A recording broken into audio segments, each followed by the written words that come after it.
I want to talk about the power of surrendering to God and how it can transform your life in ways that you would never imagine. 1 Corinthians chapter 1, verse 25 reads, "For the foolishness of God is wiser than human wisdom, and the weakness of God is stronger than human strength." And so I've learned on my own journey that when you release your desires, your control, and even your greatest strengths to God, He blesses you abundantly more than anything you could ever ask or think, just like it says in Ephesians 3:20. And so let's dive into three things that I surrender to God and how He turned them into unexpected blessings. Number one, letting go of my unhealthy obsession with marriage. For years, mainly in my 20s, I had an unhealthy obsession with marriage. So in my 20s, I viewed marriage as the ultimate prize, the thing that would finally make my life extraordinary. And so I made marriage the mission instead of the addition to the life that God wanted for me. And so I go into this more deeply in my book, How to Live an Extraordinary Life, with or without Mr. Right. But here's the truth. Had I gotten married with that faulty mindset, I would have been miserable. Okay? God, in His wisdom, saved me from making a life-altering mistake. He showed me that I didn't need a husband to live an extraordinary life. And what I needed was to align my heart with Him. God gave me peace, joy, and a true sense of purpose when I surrendered that unhealthy desire. And guess what? I'm living my extraordinary life right now. And so if marriage is in the cards for me, if that's in God's plans for me, it's going to happen in His perfect timing. And I've learned that my joy and fulfillment are not tied to my marital status. And so I'm here to remind you that whatever you surrender to God, He's going to return in greater abundance. Number two, releasing toxic jobs and trusting God for provision.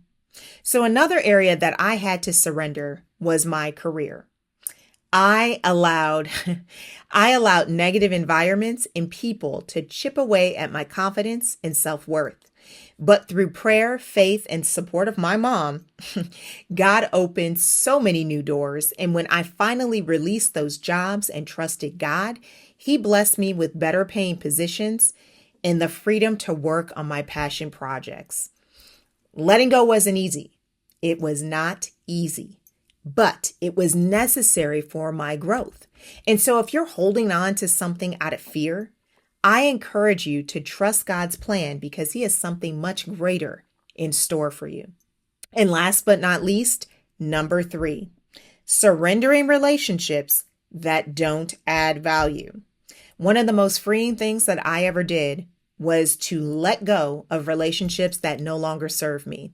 When I released people who didn't add value in my life, I realized how blessed I was to have true friendships, especially the one that I share with my mom.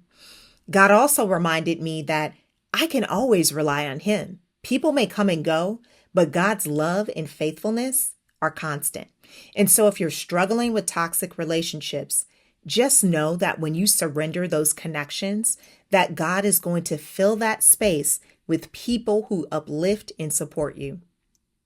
So I hope you realize that surrendering to God isn't about losing control. All right. It's about trusting that His plans are better for you than anything else that you could ever imagine.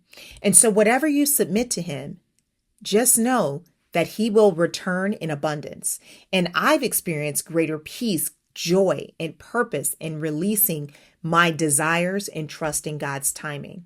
And so if this message resonates with you, please let me know in the comments. And if you want to dive deeper into living an extraordinary life as a single Christian woman, be sure to check out my book, How to Live an Extraordinary Life with or Without Mr. Right. Remember, you are not alone, and God is working all things together for your good. Keep trusting, keep surrendering, and watch God do abundantly beyond all that you could ever ask or imagine. Most Christian books for single women focus on preparing for a husband or enduring singleness until your time comes. My book, How to Live an Extraordinary Life with or Without Mr. Right, is different. It's about embracing the extraordinary life that God has already given you right now. Grab your copy today over at withorwithoutmrright.com.